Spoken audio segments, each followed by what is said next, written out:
Kevin Feige has spent the last 2 decades crafting what is arguably the most successful cinematic universe in Hollywood history. As the president of Marvel Studios and chief architect of the Marvel Cinematic Universe, MCU, Feige has turned a once risky experiment starting with Iron Man 2008 into a multi-billion-dollar juggernaut that spans dozens of interconnected films and TV series. But even Marvel's mastermind can't help but tip his hat to one of the MCU's most iconic rivals, Batman. In a rare moment of unabashed fanboy enthusiasm, Feige once declared The Dark Knight, 2008, Christopher Nolan's groundbreaking Batman film, one of the greatest things ever made. It was a bold statement, especially coming from the man behind Marvel's fiercest box office competitor. But for Feige, great storytelling knows no brand loyalty.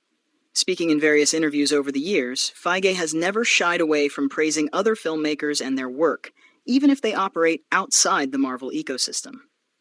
His admiration for The Dark Knight isn't just superficial.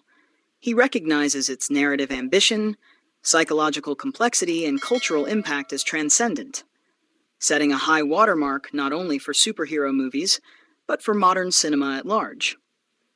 Released at a time when superhero films were still finding their voice, Nolan's The Dark Knight rewrote the rules of what the genre could achieve. It wasn't just a blockbuster. It was a crime thriller, a philosophical meditation, and a character study. Heath Ledger's haunting performance as the Joker earned a posthumous Oscar and remains a towering achievement in film acting. For Feige, who was building the MCU from the ground up around the same time, The Dark Knight served as both inspiration and challenge. It didn't just change the genre, it elevated it, Feige reportedly said in a retrospective conversation about the film's legacy. It showed what was possible, how these characters can speak to something deeper. This kind of praise is rare in a Hollywood climate often defined by studio rivalries and brand tribalism. Marvel versus DC debates dominate social media, but Feige seems to view the landscape differently.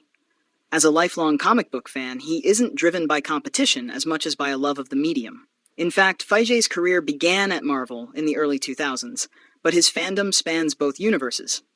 He grew up reading Spider-Man and X-Men, but also Batman Year One and The Killing Joke.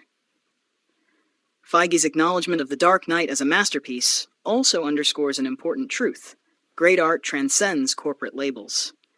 Even though Marvel and DC have often been framed as cinematic rivals, the success of one can raise the bar for all. The Dark Knight pushed audiences and studios to take superhero films seriously. In many ways, it laid the groundwork for the MCU to aim higher, telling stories with richer themes, stronger character arcs, and cinematic ambition. Today, the MCU continues to evolve, with Feige at the helm navigating the post-Endgame era. But the influence of The Dark Knights still looms large, not as competition, but as inspiration. And if the man who gave us Avengers Endgame can call a Batman movie the greatest thing ever made, maybe it's time to stop arguing over Marvel versus DC and start appreciating when greatness, no matter the cape, graces the screen.